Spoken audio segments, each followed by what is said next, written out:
नमस्कार। आप सभी का जय गंगा एजुकेशनल एकेडमी में स्वागत है।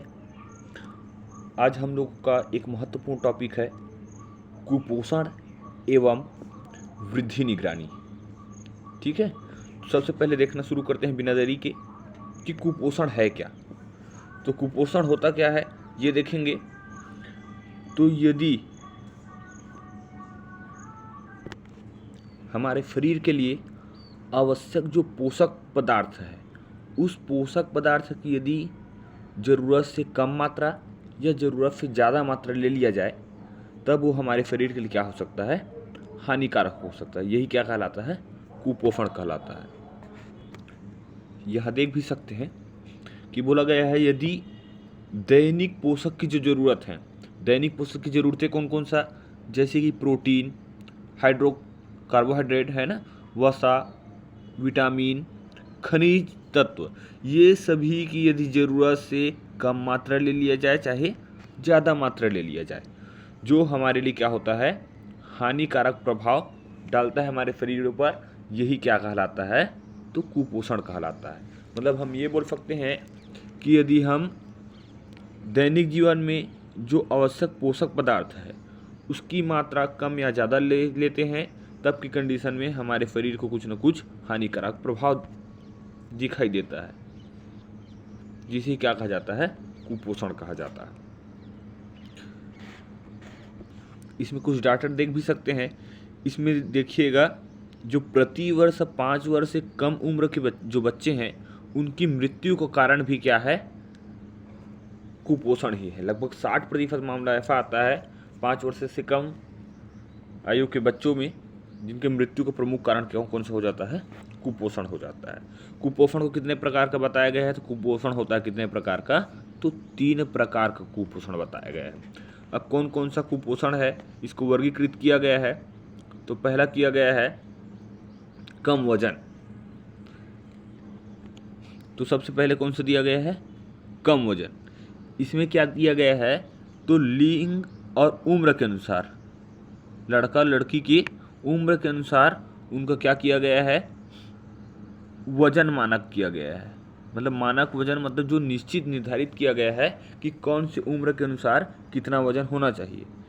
इससे यदि कम देखा जाता है तब ये किसके अंतर्गत आता है, कम वजन के अंतर्गत आता है, जिसके कारण व्यक्ति नाटा, कमज़ोर या दोनों भी हो सकता है। किसके कारण, कम वजन के कारण। दूसरा देखिएगा दुबलापन। तो दुबलापन भी किसके कारण हो जाता है, तो कुपोषण के कारण ही दुबलापन आता है।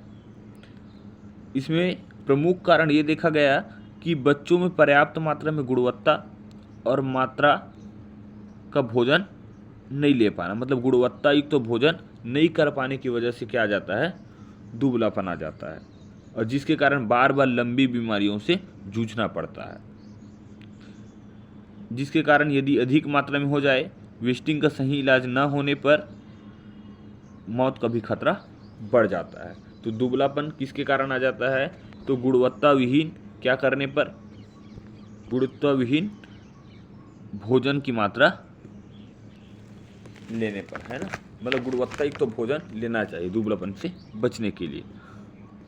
अगला देखिएगा ठिगनापन। ठिगनापन मतलब बौना एक बच्चा, है ना। तो इसमें भी होता क्या है, कम ऊंचाई को परिभाषित कैसे किया गया है, तो ये देख लीजिएगा, दीर्घकालीन कुपोषण का परिणाम है और स्टैंडिंग बच्चों को उनकी शारीरिक और संज्ञानात्मक क्षमता पर पहुंचने से रोकता है। तो ये भी किसके कारण होता है, कुपोषण के कारण ही हो जाता है ये। अगला देखिएगा सूक्ष्म पोषक तत्वों की कमी। सूक्ष्म पोषक तत्व जैसे विटामिन, खनिज आदि की कमी होने पर भी क्या आ जाता है, कुपोषण आ जाता है, क्योंकि इनमें जो शरीर के कार्य जैसे एंजाइम, हार्मोन्स, विकास के लिए आवश्यक पदार्थों के उत्पादन के लिए जो जरूरी होता है वो उनको पोषक पदार्थों की कमी के कारण नहीं मिल पाता है। ठीक है, अभी देखे थे कुपोषण कितने प्रकार के, 3 प्रकार से बांटा गया है। एक कम वजन वाला कुपोषण, एक दुबलापन और एक ठिगनापन। इसके बाद एक और देखिएगा मध्यम कुपोषण और गंभीर कुपोषण। अब इसमें देखिएगा कुपोषण की गंभीरता के आधार पर, मतलब जो ज़्यादा कुपोषित है उसके आधार पर इसको अलग अलग भागों में बांट दिया गया है। पहला है अति गंभीर कुपोषण। तो किसको अति गंभीर कुपोषण के अंतर्गत ले सकते हैं, तो ये देखते हैं। इसमें पहला है ऐसे बच्चे जिनका लंबाई वजन के अनुसार बहुत ही क्या हो, कम हो। या बोला गया है जिनकी ऊपरी मध्य बाँह की गोलाई 11.5 सेंटीमीटर से कम हो या दोनों पाँव में एडिमा हो। तो ये ध्यान रखिएगा, किसको ले सकते हैं अति कुपोषित के अंतर्गत, तो जिनका वजन लंबाई के अनुसार कम हो या दूसरी ऊपरी मध्य बाँह की गोलाई 11.5 सेंटीमीटर से कम हो, या एक और देख सकते हैं दोनों पाँव में एडिमा हो, तो इसको लिया जा सकता है। अगला देखिएगा, कोई बच्चा गंभीर रूप से जोखिम भरा कब माना जाएगा, जब यदि जन्म के समय शिशु का वजन क्या हो 2 किलो से कम हो, तब उस जोखिम की अवस्था माना जाएगा। अगला दिया गया है शिशु का वजन लगातार यदि 3 माह से बढ़ नहीं रहा है। अगला शिशु के वजन में लगातार 2 महीने से क्या आ रही हो, कमी आ रही हो, तब बच्चा गंभीर रूप से क्या होता है, जोखिम भरा माना जाता है। यदि जन्म के समय 2 किलो से क्या हो, कम हो और 3 माह से वजन नहीं बढ़ रहा हो, या तो तीसरा स्थिति होता है कि 2 महीने से उनके वजन में क्या आ रहा है, लगातार कमी आ रहा हो। मध्यम कुपोषण के अंतर्गत किसको मानेंगे, तो मध्यम कुपोषित के अंतर्गत मान सकते हैं ऐसे बच्चे जिनका लंबाई के अनुसार वजन मानक से कम हो, मतलब जितना रखा गया है कि लंबाई के अनुसार जितना वजन होना चाहिए उससे यदि कम हो, या ऊपरी मध्य बाँह की गोलाई 11.5 से 12.4 सेंटीमीटर तक हो, तब इसे मध्यम कुपोषण के अंतर्गत माना जाता है। अगला देखिएगा, प्रारंभिक कुपोषण का उपचार नहीं होने पर बच्चों को रक्त अल्पता, रक्त की कमी, सूखा रोग, क्वाशियोरकर या इनसे मिलता जुलता रूप में कोई सी भी बीमारी हो सकता है। ये किसके अंतर्गत आएगा, मध्यम कुपोषण के अंतर्गत। अगला देखिएगा, कुपोषण के कौन कौन से लक्षण हो सकते हैं, तो पहला लक्षण हो सकता है मांसपेशी कमजोर हो जाती है, बच्चा दुर्बल दिखता है, ये पहला है। दूसरा देखिएगा, बालक सुस्त, चिड़चिड़ा और उदास होता है और यह प्रायः रोता है। अगला देखिएगा, उम्र के अनुसार वजन नहीं बढ़ता और वजन घटने भी लगता है। कद बढ़ना कम हो जाता है, ये भी कुपोषण के लक्षण है। अगला लक्षण देखिएगा, बालों का रंग भूरा, जीभ व होंठों का रंग फीका हो जाता है, तो ये कुपोषण के प्रमुख लक्षण होते हैं। इसमें आप देख सकते हैं BMI, इसका फुल फॉर्म क्या होता है, body mass index, body mass index BMI।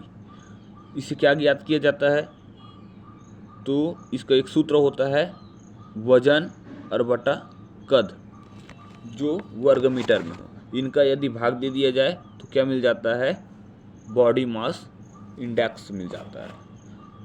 और इसका अलग जानकारी आपको यहाँ देखने को मिलेगा, यदि इसका मान कितना से कम आता है, 18.5 से यदि कम आता है और तब ये कम है वजन, है ना।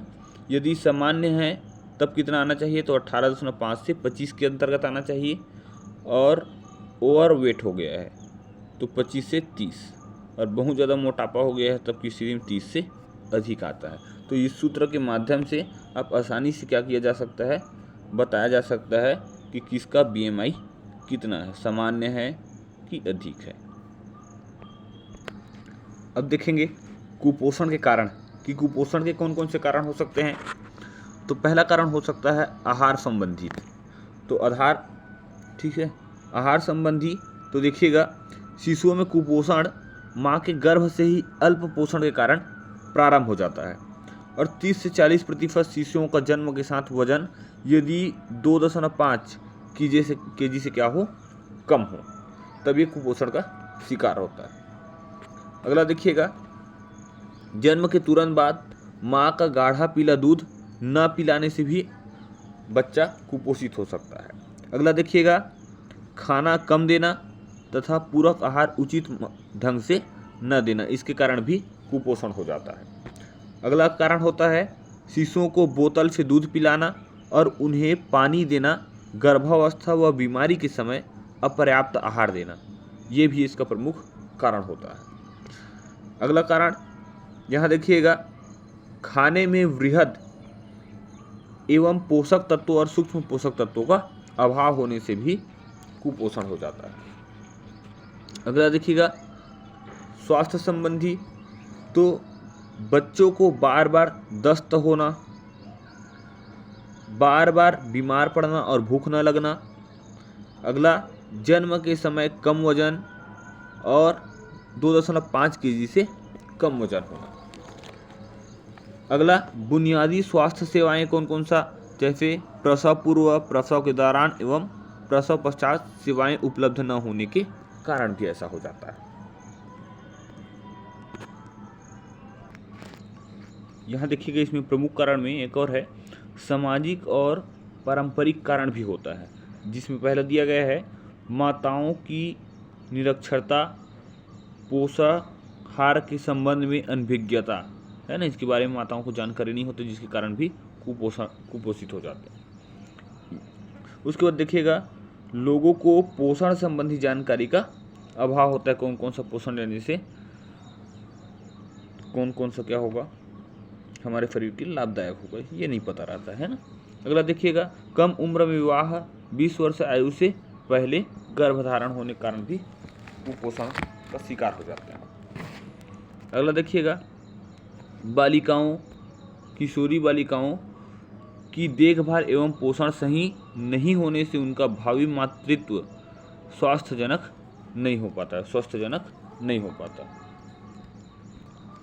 अगला देखिएगा, बड़े एवं निर्धन परिवार में पर्याप्त पोषण उपलब्ध नहीं हो पाता, इस वजह से कुपोषण आ जाता है।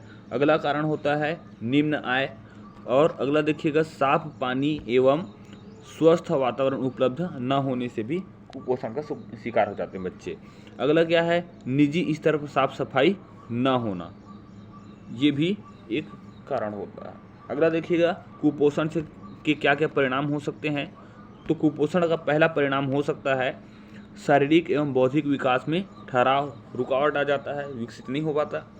दूसरा देखिएगा, सामान्य बच्चों की अपेक्षा कुपोषित बच्चों में संक्रामक रोग व बीमारी की संभावना 14 गुना अधिक होती है। अगला देखिएगा, तीसरा नंबर है मृत्यु की संभावना स्वस्थ बच्चों की तुलना में अल्प कुपोषित या जो अधिक कुपोषित बच्चे हैं उनमें 3 गुना और गंभीर कुपोषित में 8 गुना इसका खतरा बढ़ जाता है। अगला देखिएगा, कुपोषण चक्र निरंतर बना रहता है इसके कारण, तो ये इसके सब क्या होते हैं, दुष्परिणाम होते हैं।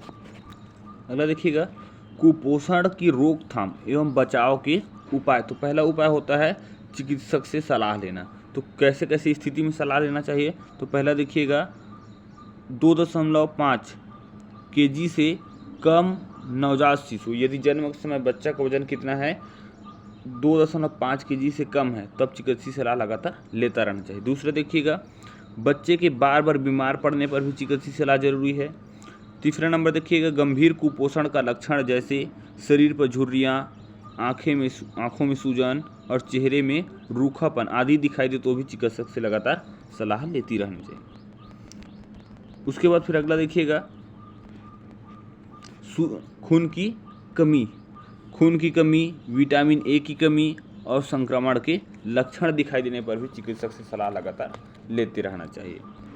अगला देखिएगा, क्या होना चाहिए, तो माँ का दूध, तो जन्म के तुरंत बाद बच्चों को माँ का दूध पिलाना आवश्यक हो जाता है। अगला देखिएगा, 5 माह तक के बच्चे को केवल माँ का दूध ही पिलाना चाहिए। अगला है, बीमारी के दौरान बच्चों को माँ का दूध ही देना चाहिए, ताकि क्योंकि उसमें रोग प्रतिरोधक क्षमता बच्चों का बना रहता है। अगला देखिएगा, ऊपरी आहार एवं पोषण, तो 6 माह से बच्चों को ऊपरी आहार जैसे खिचड़ी, दाल, दलिया ये देना चाहिए। अगला क्या है, कुपोषित को आंगनबाड़ी में दुगना पोषण आहार देना चाहिए। अगला है, आहार में तेल एवं वसा को शामिल करना चाहिए। अगला है, बीमारियों में खाना खिलाना बंद न करें और अधिक पोषक तत्वों को देना प्रारंभ कर दे।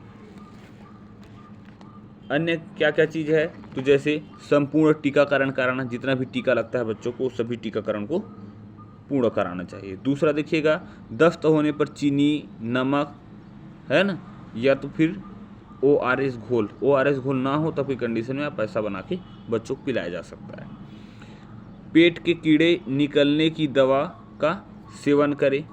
अगला है, यदि बच्चों में रक्त अल्पता है तो बच्चों को आयरन, फॉलिक एसिड की गोली दे तथा लौह युक्त पदार्थ या विटामिन C युक्त खाद्य पदार्थों को भोजन में शामिल करना चाहिए ताकि ये कुपोषण के शिकार होने से बच्चे बचे।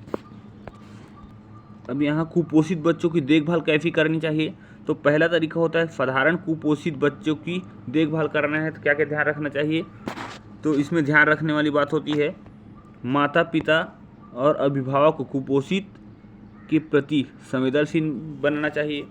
दूसरा है, माता पिता समुदाय को कुपोषित के दुष्परिणामों के बारे में समझना चाहिए कि बच्चा कुपोषित हो जाए कौन कौन से दुष्परिणाम हो सकता है। अगला देखिएगा, 6 माह की आयु तक बच्चों को सिर्फ स्तनपान एवं 6 माह से 2 वर्ष के बच्चों को स्तनपान के साथ साथ पर्याप्त ऊपरी आहार भी देना चाहिए, जैसे कभी पढ़े खिचड़ी है ना, खिचड़ी दाल। अगला है, कुपोषित बच्चों को दिए जाने वाले आहार की अलग अलग किस्मों के बारे में माता पिता और अभिभावक को जानकारी होना चाहिए ताकि बच्चों को ये संतुलित आहार दे सकें। अगला देखिएगा, बच्चों को 9 माह से 5 वर्ष की आयु के बीच विटामिन A की 9 खुराक पिलाना और आयरन तथा फॉलिक एसिड की गोली देना। अगला, केवल आयोडीन युक्त नमक का प्रयोग। आयोडीन बच्चों के शारीरिक बौद्धिक विकास के लिए अति महत्वपूर्ण होता है, इस कारण से आयोडीन युक्त नमक खिलाना चाहिए। अगला है, आंगनबाड़ी केंद्र के सभी बच्चों को पेट की कीड़े निकालने की औषधि देकर उसका रिकॉर्ड रखा जाए। दूसरा, यदि गंभीर कुपोषित है बच्चा तो उसकी देखभाल कैसे किया जाता है, तो उसकी देखभाल किया जाता है कुपोषित बच्चों की सामान्य वजन वाले बच्चों के साथ तुलना करके तथा वृद्धि चार्ट की सहायता से माता पिता का ध्यान आकृष्ट करके, मतलब बताया जा सकता है उनके माता पिता को कि आपके बच्चे इस कैटेगरी में आ रहे हैं तो गंभीर कुपोषित हैं तो किस प्रकार के संतुलित भोजन देना पड़ेगा। अगला है, कुपोषण से मुक्ति के लिए अतिरिक्त आहार अनिवार्य हो जाता है। अगला देखिएगा, शिशुओं तथा छोटे बच्चों को स्तनपान के अतिरिक्त दिन में 5-6 बार खिलाना पिलाना आवश्यक होता है। थोड़ा थोड़ा करके बच्चे लगातार दिन भर में खाते रहें। अगला है, कुपोषित बच्चों के घर सतत गृह भेंट किया जाए, तो इस प्रकार से बच्चों की देखभाल किया जाता है जो गंभीर रूप से कुपोषित होता है।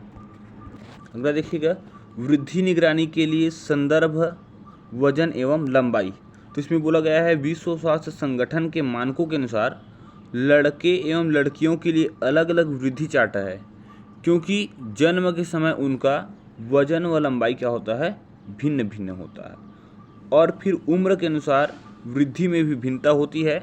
चार्ट पर वृद्धि रेखा चिन्हित बिंदुओं को जोड़कर बनाई जाती है और वृद्धि रेखा की दिशा बताती है कि बच्चों में वृद्धि कितना हुआ, मतलब उम्र के अनुसार कितना बच्चों में लंबाई होना चाहिए, कितना वजन होना चाहिए, ये बताने का काम करता है कौन सा, वृद्धि चार्ट करता है। तो आइए देखना शुरू करते हैं। इसमें आपको देखने को मिलेगा कि ये माह में दिया गया है उम्र को और आदर्श वजन कितना होगा, मतलब सही वजन कितना होना चाहिए और इससे कम होगा तब उचित नहीं है। ये दोनों चीज़ बताया गया है, लड़कों के लिए और लड़कियों के लिए बताया गया है। तो ये देखिएगा, यदि 1 माह का भी नहीं हुआ तब कम से कम ये 3.5 kg के आसपास होना चाहिए, है ना, और ये आदर्श वजन है। लेकिन मिनिमम कम से कम ये 2.5 kg के आसपास होना चाहिए, इससे कम नहीं होना चाहिए। किसके लिए है ये? लड़के के लिए। उसके बाद लड़कियों में देखिएगा, इनका वजन आदर्श वजन माना गया है 3.2 kg और किससे कम नहीं होना चाहिए? तो ये देखिएगा 2.4 से कम नहीं होना चाहिए, 2.4 तक चलेगा, है ना। उसके बाद देखिएगा, यदि 3 माह का हो जाता है बच्चा, तब लड़कों में दिया गया है, इस साइड का देखिएगा, ये लड़का का है ना, यहाँ से। उसके बाद देखिएगा, इसमें 3 माह का यदि हो जाता है बच्चा, तब की स्थिति में आदर्श वजन कौन सा हो जाएगा? 6.4 kg। किससे कम नहीं होना चाहिए? तो 5 से कम नहीं होना चाहिए। लड़कियों में 5.8 आदर्श वजन हो जाएगा और 4.5 से कम नहीं होना चाहिए। यदि 6 माह का हो जाता है, तब की कंडीशन में लड़कों का आदर्श वजन कितना हो जाना चाहिए? तो 7.9। किससे कम नहीं होना चाहिए? तो 6.4 से कम नहीं होना चाहिए। लड़कियों में 7.3 और किससे कम नहीं होना चाहिए? तो 5.7 से कम नहीं होना चाहिए। अगला देखिएगा, यदि 9 माह का हो जाता है, तो लड़कों का आदर्श वजन कितना होना चाहिए? 8.9 और सामान्य रूप से कितना होना चाहिए? 7.1 कम से कम, उससे कम नहीं होना चाहिए कोई भी कंडीशन में। लड़कियों में देखिएगा तो 8.2 और यहाँ से देखिएगा किससे कम नहीं होना चाहिए? तो 6.5 से कम नहीं होना चाहिए। यदि 12 माह का हो जाता है, तब लड़कों में आदर्श वजन हो जाएगा 9.6 और किससे कम नहीं होना चाहिए? तो 7.7 से कम नहीं होना चाहिए। अगला देखिएगा, लड़कियों में 8.9 और 7। लड़कों में यदि 15 माह का हो जाता है, तब 10.3 से कम आदर्श वजन हो जाएगा और 8.3 से कम नहीं होना चाहिए। लड़कियों में आदर्श वजन हो जाएगा 9.6 और सामान्य रूप से 7.6 से कम नहीं होना चाहिए। अगला देखिएगा, यदि 18 माह का हो जाता है, तब की स्थिति में लड़कों में आदर्श वजन हो जाएगा 10.9 और 8.8 से कम नहीं होना चाहिए। लड़कियों में देखिएगा 10.2 और ये 8.1।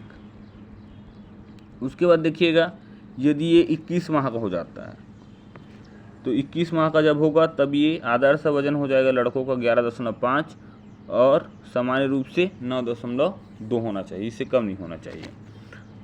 लड़कियों के लिए आदर्श वजन 10.9 और सामान्य रूप से 8.6। 24 माह का होगा, तब लड़कों के लिए 12.2। अब इधर का तो समझ में आ रहा होगा, है ना। इधर से क्या है? आदर्श वजन के बारे में है और ये सामान्य है, तो 9.7 होना चाहिए सामान्य रूप से, इससे कम ना हो। लड़कियों में 11.5 सामान्य और सामान्य नहीं है, आदर्श वजन है ना। सामान्य रूप से 9 से कम नहीं होना चाहिए।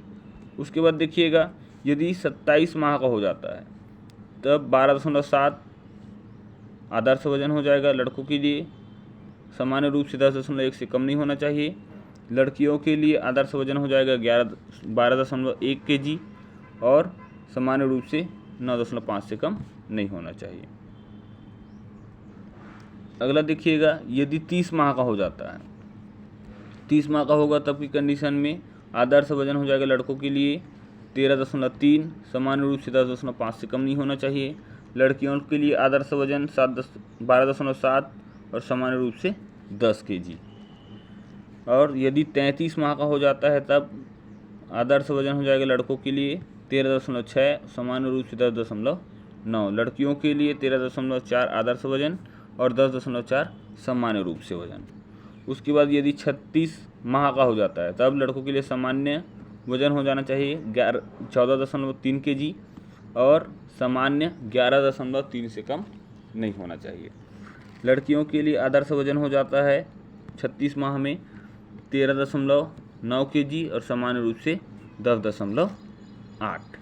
उसके बाद 39 माह का हो जाए, तब लड़के का आदर्श वजन हो जाता है 14.8, सामान्य रूप से 11.6। लड़कियों में आदर्श वजन हो जाता है 14.4 और सामान्य 11.2 से कम नहीं होना चाहिए। अगला देखिएगा 42। तो 42 माह का यदि हो जाता है, तो लड़के का आदर्श वजन हो जाता है 15.3 और सामान्य 12 से कम नहीं होना चाहिए। लड़कियों में सामान्य 15 और आदर्श वजन 15 है ना, और सामान्य रूप से 11.6 से कम नहीं होना चाहिए। यदि 45 माह का हो जाता है तब 45 माह का होगा तब लड़कों का आदर्श वजन 15.8 और सामान्य रूप से 12.4 से कम नहीं होना चाहिए। लड़कियों में 15.5 और सामान्य 12 से कम नहीं होना चाहिए। यदि 48 माह का हो जाता है तब लड़कों का वजन 16.3 kg कम से कम आदर्श वजन के लिए और 12.7 से कम होना नहीं चाहिए। लड़कियों के लिए 16.1 kg आदर्श वजन और 12.3 सामान्य रूप से वजन है। उसके बाद देखिएगा, यदि 51 माह का हो जाता है बच्चा तब लड़कों का आदर्श वजन हो जाता है 16.8 और सामान्य 13.1 से कम नहीं होना चाहिए। लड़कियों में आदर्श वजन इस माह में 51 माह में होना चाहिए 16.6 kg और सामान्य 12.7 से कम नहीं होना चाहिए। उसके बाद अगला देखिएगा, यदि 54 माह का हो जाता है बच्चा तब लड़कों का आदर्श वजन हो जाता है 17.3 और सामान्य रूप से 13.4 से कम नहीं होना चाहिए। लड़कियों में आदर्श वजन हो जाता है 17.2 kg और सामान्य 13 से कम नहीं होना चाहिए। उसके बाद देखिएगा अगला, यदि बच्चा कितने 57 माह का हो जाता है तब लड़कों में आदर्श वजन हो जाना चाहिए 17.8 kg और सामान्य रूप से 13.7 से कम नहीं होना चाहिए। उसके बाद लड़कियों में आदर्श वजन हो जाता है 17.7 और सामान्य रूप से 13.4 से कम नहीं होना चाहिए। और यदि बच्चा 60 माह का हो जाता है तब लड़कों में देखिएगा कि 18.3 kg आदर्श वजन है और 14.1 से कम नहीं होना चाहिए। लड़कियों में देखिएगा आदर्श वजन है 18.2 kg और सामान्य 13.7 से कम नहीं होना चाहिए। उम्मीद है वीडियो पसंद आया होगा। खैर आज का वीडियो थोड़ा जल्दबाजी में बना है, इसके लिए मैं माफ़ी चाहूँगा। और इसी प्रकार की लगातार जानकारी आपको मिलता रहे और बाकी सब्जेक्ट की भी तैयारी हो सके, इसके लिए आप चैनल को सब्सक्राइब करके रखिएगा। वीडियो देखने के लिए धन्यवाद।